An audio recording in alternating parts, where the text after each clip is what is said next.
नमस्कार दोस्तों, स्वागत है और एक नई ब्लॉग में। तो आज हम लोग जा रहे हैं परौंक। तो पीएम सीएम आ रहे हैं गाइस परौंक में, तो उन्हें देखने जा रहे हैं। तो हमने सुना है कहीं वो अमिया रखा। चलो देखते हैं। अभी तो हम तैयार हो चुके हैं, 3 लोग जाएंगे, हम, रोशनी, गुंजन। अभी तो वे लोग तैयार हो रहे हैं, हम तो तैयार हो चुके हैं फाइनली। तो आप लोगों को दिखाएंगे। चलो अभी तैयार सब लोग हो जाएं, फिर चलते हैं गाइस। थोड़ा नाश्ता कर लें फिर चलेंगे। तो गाइस हम नाश्ता कर चुके हैं, तो अब जा रहे हैं नीचे, उतरते हैं, अपनी गाड़ी पहुँचते हैं अभी। चलो नीचे चल। गाइस ये गाड़ी है तो इससे जाएंगे। गाइस हमने गाड़ी निकाल ली बाहर है, अब हम लोग जा रहे हैं। अब हम लोग रास्ते में ठाड़े अभी जाएंगे। तो हम जा रहे हैं गाइस। अब हम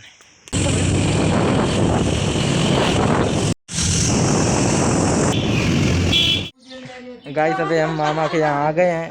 तो अभी थोड़ा ये देख लो यहाँ का कैसा है कैसा नहीं, तो कमेंट में ज़रूर बताना कैसा लगा। अभी ये मामा तो खाना खा रहे हैं, देखो ऐसे बैठे हैं।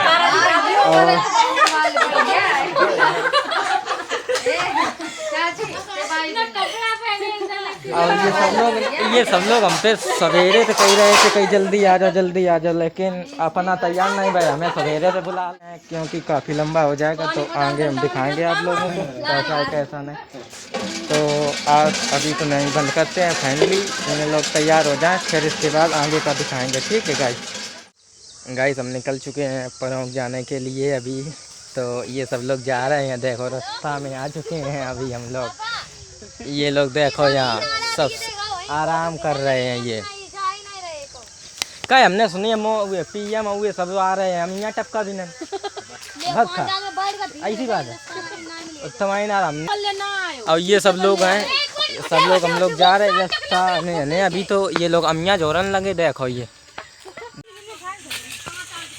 अरे फेरे देखो बहुत अमिया यहाँ कोनो पूछत नहीं, अमिया बहुत डरी है। देखो आसपास तुम्हें अमिया के पेड़ दिखाएंगे, इधर बहुत अमिया लगी है यहाँ मतलब कोनो खाद नहीं है, इतनी अमिया है। तो अब देखते हैं परौंक जाते हैं कैसा है कैसा नहीं है। तो अभी ये सब लोग पहले से पहुँच गए, तो हमने सोची कि चलो अब हम लोग चलते हैं। तो ये सब लोग हैं अभी यहाँ पर। Hi guys. तो निमते अब हम लोग चल चुके हैं अभी। नहीं बहुत दिन थे ना, क्या दिन थे नहीं, कहीं 2-3 खेत आगे लगा, इसके वजह से पैदल जाने में मज़ा आ रहा है। गाइस देख सकते हो अभी आधे झाबर मेरे पुलिस लग गई है, जाने नहीं दे रही। तो इधर से घुमा के बहुत चक्कर पड़ेगा काफ़ी हम लोगों को। तो अब इधर से जाएंगे, इधर ये वाली रास्ता से। तो काफ़ी चक्कर है यार, वो इन लोगों ने जाने नहीं दिया, वो सामने नहीं लगी है, बताओ कहाँ, वो उधर है, इधर से लगी है, जाने भी नहीं दे रहे अभी तो ये लोग। तो अब हम लोग जा रहे हैं इधर से। तो अब देखते हैं आगे क्या। या कहो गाइस हम लोग गाड़ी लेके नहीं आए थे ना, तो मुझे वापस पे जाना पड़ता घरे। गाइस हम परौंक के अंदर प्रवेश हो चुके हैं। अब आप लोगों को दिखाएंगे। ये पार्क है इधर लड़कों का खेलने का। तो अब हम चलते हैं सीधे। गाइस इधर देखिए पूरी रास्ता साफ करी जा रही है, एकदम भना भन, कहूँ कुछ नहीं। देख सकते हो ये लोग सब लोग लगे हैं झाड़ू अभी। गाइस इधर अभी बहुत भीड़ है, हम तो थक गए, सुबह से आए थे और ये लोग आगे पहुंच गए, अभी हम पीछे हैं। बहुत भीड़ है, जगन जगन पुलिस लगी है पूरी रास्ता में।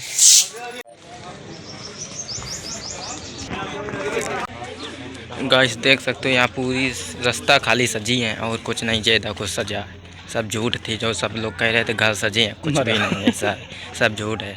देखो गाइस ऐसी रास्ता है, सब धूरा में, सब कपड़ा बर्बाद हो रहा है अभी। तो ऐसे अच्छे जो नए कपड़ा पहन के आए वो तो बिल्कुल मर ही के जाइए नहीं थे। हाँ असली वाली बात हो ना कही रहे, देखना ही रहे।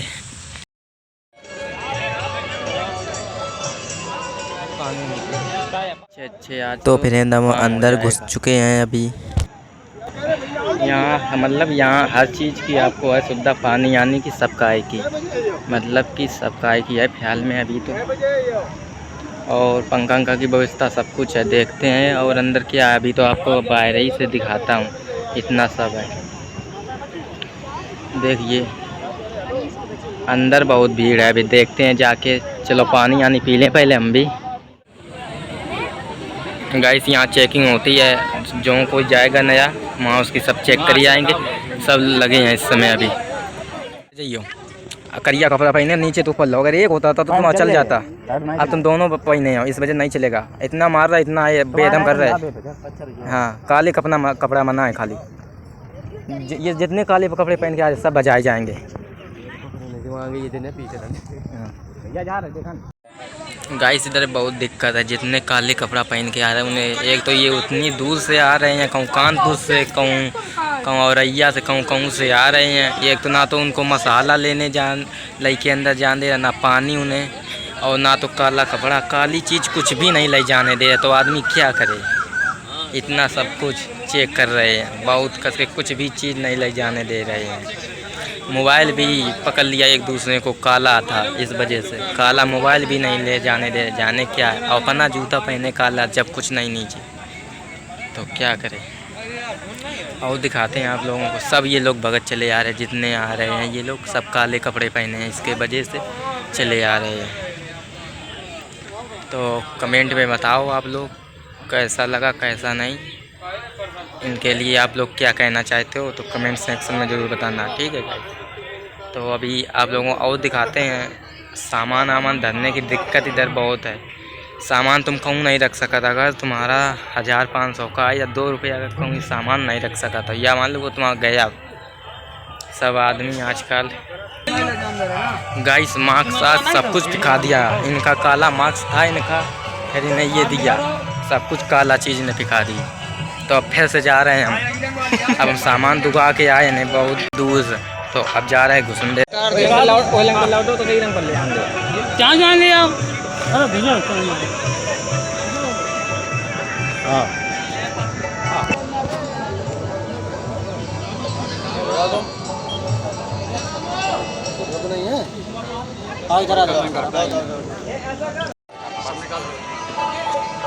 सुन चेक हो गया। हाँ बीच वाले में आओ। चुका दो गुट।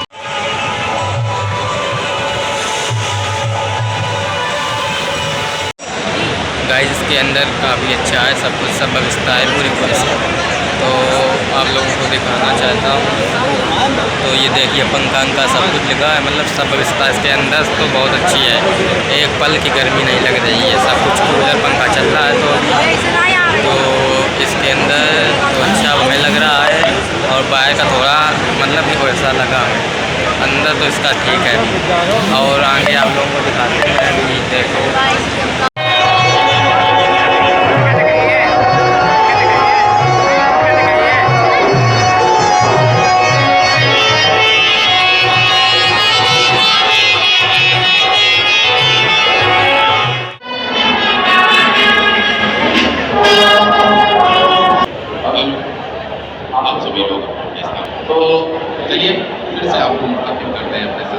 गाइस 3 बज गया, अभी भी नहीं आए हैं। थोड़ी देर और इंतज़ार करता हम तो चले। गाइस पीएम अभी पथरी देवी की पूजा कर रहे हैं, तो अब ही आ रहे हैं वो। 5 मिनट और लगेगा, ठीक है गाइस। अब देख लो, अब भोजन से हमें कृतार्थ करें।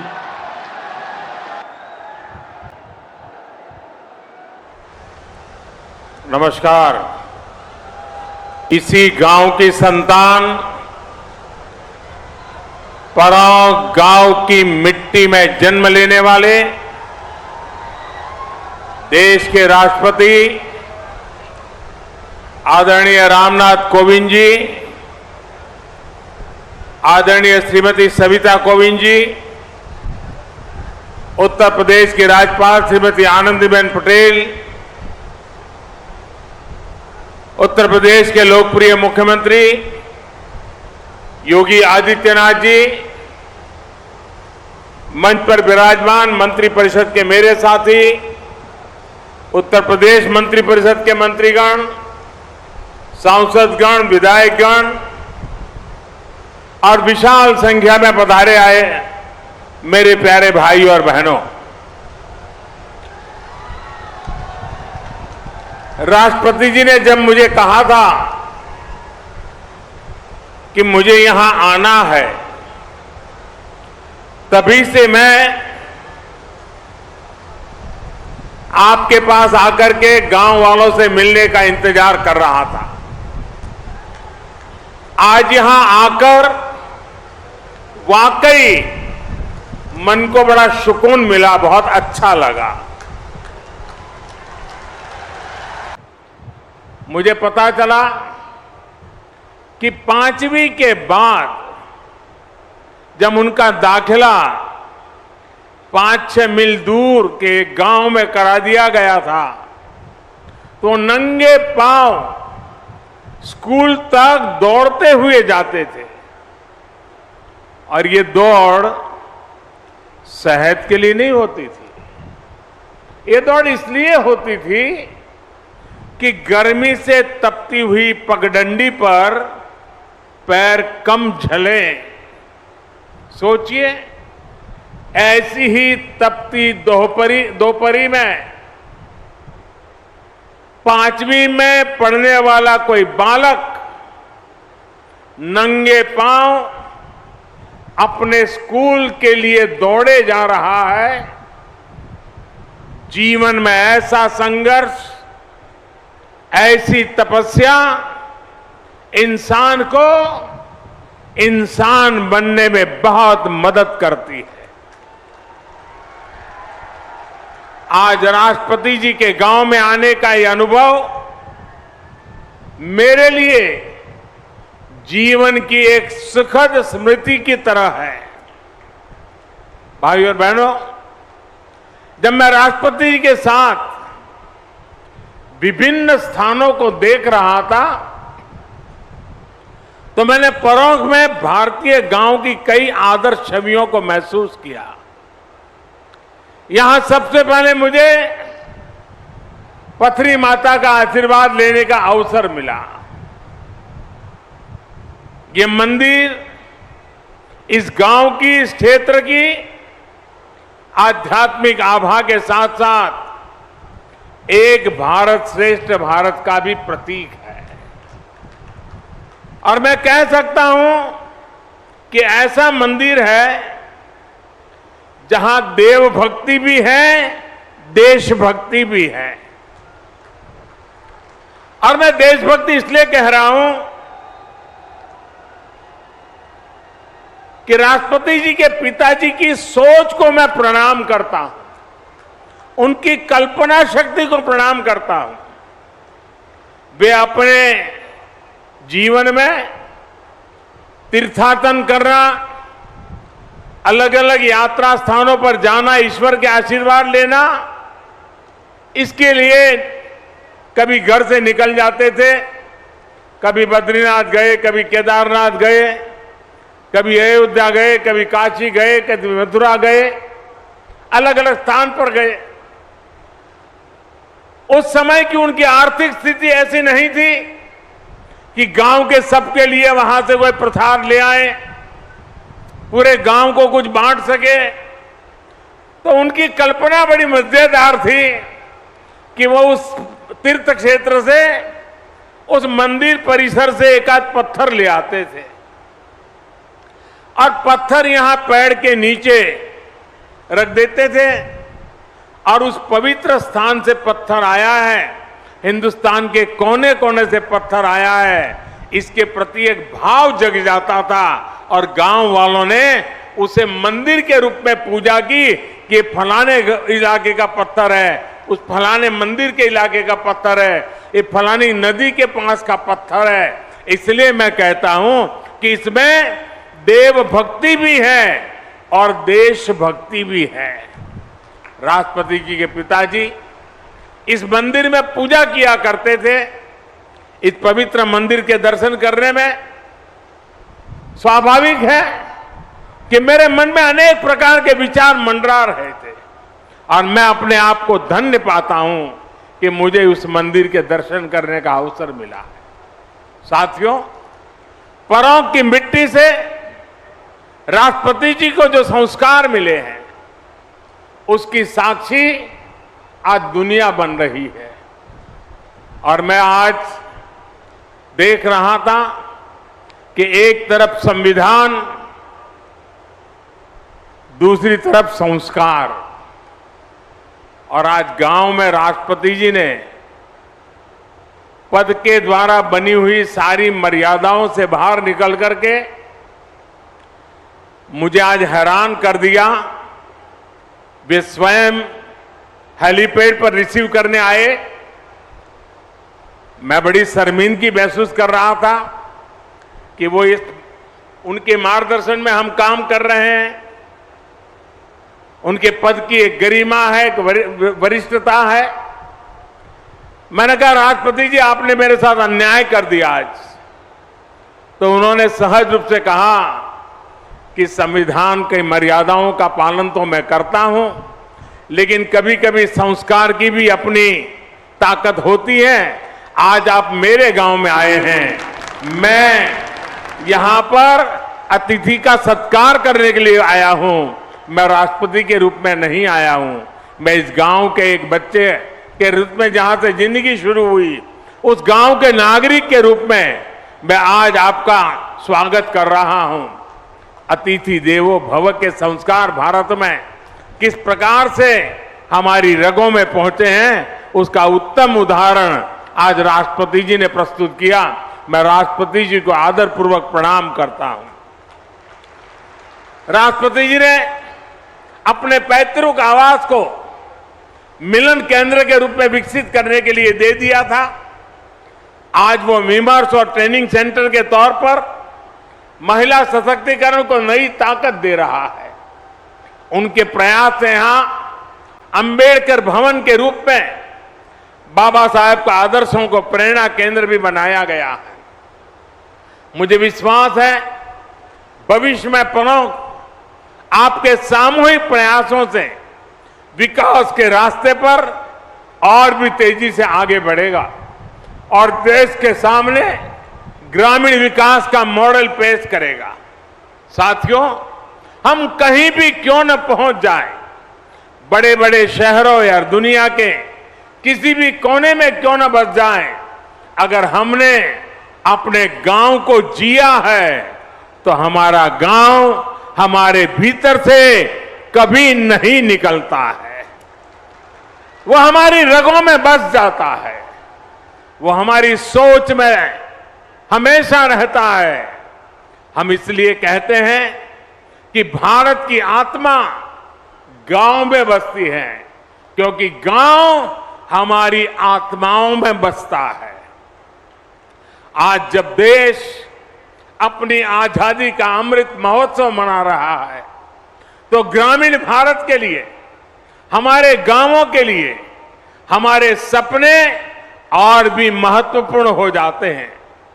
हमारे स्वाधीनता संग्राम के दौरान महात्मा गांधी भारत की आजादी को भारत के गांव से जोड़कर देखते थे। भारत का गांव यानी जहां आध्यात्म भी हो, आदर्श भी हो। भारत का गांव यानी जहां परंपराएं भी हो और प्रगतिशीलता भी हो।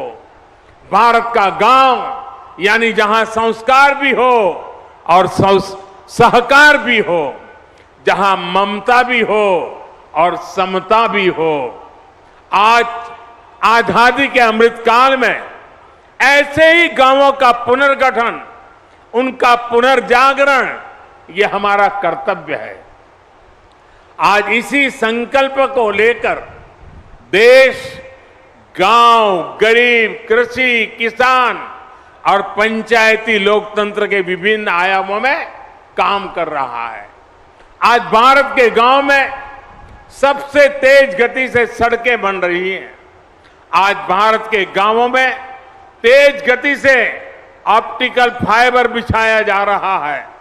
आज भारत के गांवों में तेज गति से घर बन रहे हैं, एलईडी स्ट्रीट लाइटें लग रही हैं। शहरों के साथ साथ हमारे गांव में भी विकास के हर मार्ग पर कदम से कदम मिलाकर के चले, ये नए भारत की सोच भी है और नए भारत का संकल्प भी है। आप सोचिए, क्या किसी ने कल्पना की थी कि एक दिन खेती से जुड़े मुश्किल से मुश्किल काम अब ड्रोन के जरिए से भी होना शुरू हो जाएगा? लेकिन आज देश इस दिशा में आगे बढ़ रहा है।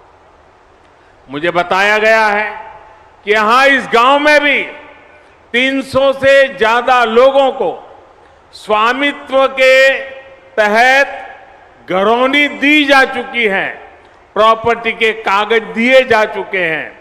टेक्नोलॉजी के जरिए कैसे किसान की सुविधा और आमदनी दोनों बढ़े, इस दिशा में तेजी से काम किया जा रहा है। साथियों, हमारे गांवों के पास सबसे ज्यादा सामर्थ्य है, सबसे ज्यादा श्रम शक्ति है और सबसे ज्यादा समर्पण भी है। इसलिए भारत के गांवों का सशक्तिकरण हमारी सरकार की सर्वोच्च प्राथमिकताओं में से एक है। जनधन योजना हो, आवास योजना हो, उज्ज्वला के तहत मिला गैस कनेक्शन हो, हर घर जल अभियान हो, आयुष्मान भारत योजना हो, इन सभी का लाभ करोड़ों गांव वासियों को मिला है। गरीब कल्याण के लिए देश ने जिस गति से काम किया है वो अभूतपूर्व है। अब देश का एक लक्ष्य है हर योजना का 100% लाभ 100% लाभार्थियों तक पहुंचाना, यानी 100% सशक्तिकरण। न कोई भेदभाव, न कोई फर्क, यही तो सामाजिक न्याय है। समरसता और समानता का बाबा साहब का यही वो सपना था जिसे आधार बनाकर उन्होंने हमें हमारा संविधान दिया था।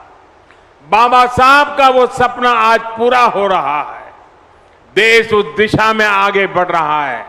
साथियों, आज का ये अवसर एक और बात के लिए बहुत ऐतिहासिक है और ये बात सभी के लिए नोट करने वाली है, क्योंकि ये देश के लोकतंत्र की ताकत, देश के गांव की ताकत को एक साथ दिखाती है।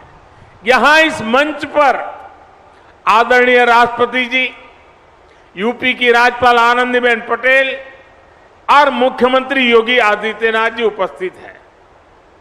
मुझे भी अपने आप सब देशवासियों ने देश की सेवा के लिए इतना बड़ा दायित्व सौंपा है। हम चारों लोग किसी न किसी छोटे गांव या कस्बे से निकलकर यहां तक पहुंचे हैं। मेरा जन्म भी गुजरात के एक छोटे से कस्बे में हुआ था। गांव की संस्कृति, संस्कार और हमारे यहां जुड़े संघर्षों ने हमारे जी से जैसे कितने ही लोगों को तनासा, हमारे संस्कारों को मजबूत किया। यही हमारे लोकतंत्र की ताकत है। भारत में गांव में पैदा हुआ गरीब से गरीब व्यक्ति भी राष्ट्रपति, प्रधानमंत्री, राज्यपाल, मुख्यमंत्री के पद तक पहुंच सकता है। लेकिन भाइयों और बहनों, आज जब हम लोकतंत्र की इस ताकत की चर्चा कर रहे हैं तो हमें इसके सामने खड़ी परिवारवाद जैसी चुनौतियों से भी सावधान रहने की जरूरत है। ये परिवारवाद ही है जो राजनीति ही नहीं बल्कि हर क्षेत्र में प्रतिभाओं का गला घोंटता है, उन्हें आगे बढ़ने से रोकता है। वैसे साथियों, मैं जब परिवारवाद के खिलाफ बात करता हूं तो कुछ लोगों को लगता है कि ये राजनीतिक बयान है, मैं किसी राजनीतिक दल के खिलाफ बात कर रहा हूं, वैसा प्रचार होता है। मैं देख रहा हूं कि जो लोग परिवारवाद की मेरी व्याख्या में सही बैठते हैं वो मुझसे भड़के हुए हैं, गुस्से में हैं। देश के कोने कोने में ये परिवारवादी मेरे खिलाफ अब एकजुट हो रहे हैं। वो इस बात से भी नाराज है कि क्यों देश का युवा परिवारवाद के खिलाफ मोदी की बातों को इतना गंभीरता से ले रहा है। साथियों, मैं इन लोगों को कहना चाहता हूं कि मेरी बात का गलत अर्थ न निकालें।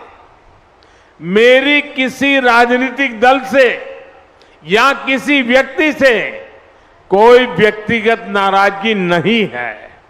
मैं तो चाहता हूं कि देश में एक मजबूत विपक्ष हो, लोकतंत्र को समर्पित राजनीतिक पार्टियां हो। मैं तो चाहता हूं कि परिवारवाद के शिकंजे में फंसी पार्टियां खुद को इस बीमारी से मुक्त करें, खुद अपना इलाज करें, तभी भारत का लोकतंत्र मजबूत होगा। देश के युवाओं को राजनीति में आने का ज्यादा से ज्यादा अवसर मिलेगा।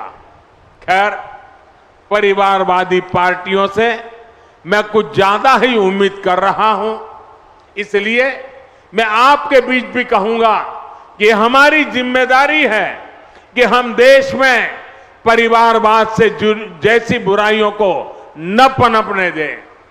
गांव के गरीब का बेटा, गांव के गरीब की बेटी भी राष्ट्रपति, प्रधानमंत्री बन सके, इसके लिए परिवारवादी पार्टियों को रोका जाना बहुत जरूरी है। साथियों, राष्ट्रपति जी के इस गांव में आज आकर के मैं उपहार स्वरूप कुछ मांगने आया हूं। मैं कुछ मांगना चाहता हूं। आपको लगेगा एक कैसा प्रधानमंत्री है, हमारे गांव में आया, लाया कुछ नहीं और मांग रहा है हमसे।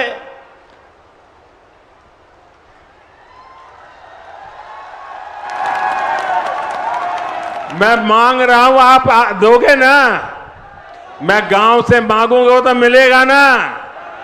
जिन जिन गांवों से लोग आए वो भी देंगे ना?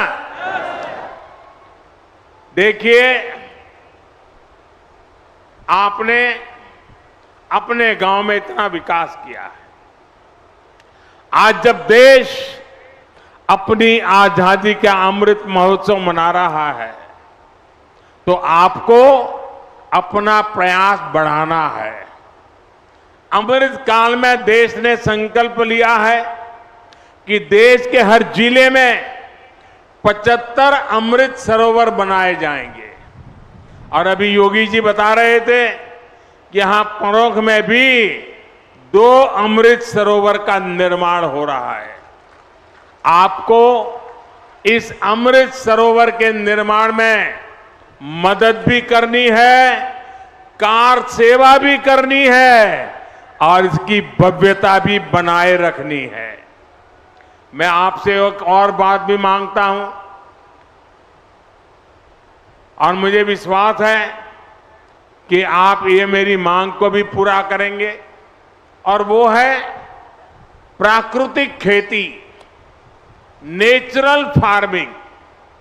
परों गांव में ज्यादा से ज्यादा किसान नेचुरल फार्मिंग को अपनाएं, प्राकृतिक खेती को अपनाएं, तो ये देश के लिए एक बहुत बड़ा उदाहरण बनेगा। साथियों, भारत की सफलता का एक ही रास्ता है, सबका प्रयास। सबके प्रयास से ही आत्मनिर्भर भारत का सपना भी पूरा होगा। और आत्मनिर्भर भारत का अर्थ है आत्मनिर्भर गांव, आत्मनिर्भर युवा। हमारे गांव गति पकड़ेंगे तो देश गति पकड़ेगा। हमारे गांव विकास करेंगे तो देश विकास करेगा। आदरणीय कोविंद जी ने के रूप में देश को राष्ट्रपति देने वाले परोख ने यह साबित कर दिया है कि गांवों की मिट्टी में कितना सामर्थ्य होता है। हमें इस सामर्थ्य का, इस प्रतिभा का सही इस्तेमाल करना है। हम सब मिलकर काम करेंगे और देश के सपनों को पूरा करेंगे। इसी संकल्प के साथ मैं एक बार फिर आदरणीय राष्ट्रपति जी का हृदय से आभार प्रकट करता हूं कि उन्होंने अपने साथ मुझे भी यहां आने का अवसर दिया। मैं आप सभी का भी एक बार फिर बाहर निकल आए हैं। अब बहुत देर से बैठे बैठे तो हम लोग जा रहे घरे। 5 बज गया है। बहुत दूर है, बहुत कस के भीड़ है। कम से कम 50-60 हज़ार आदमी होंगे।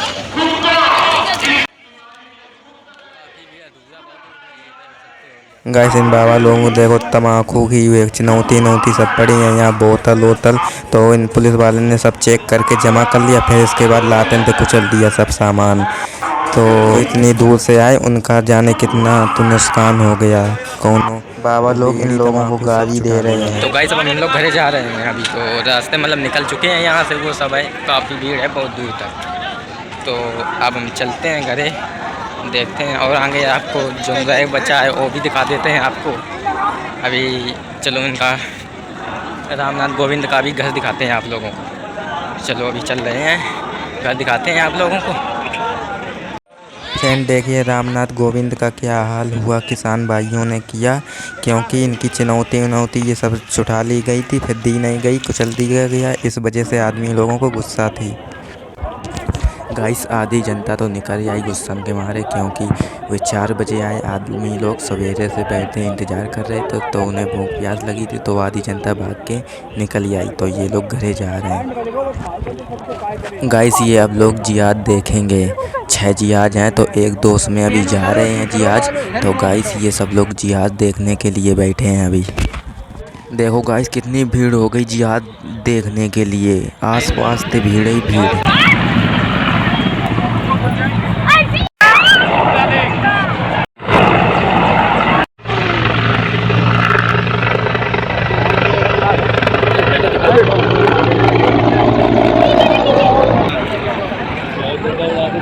वाले हमें लगा दिखा गाइस अब ये दूसरा जिहाज उड़ रहा है।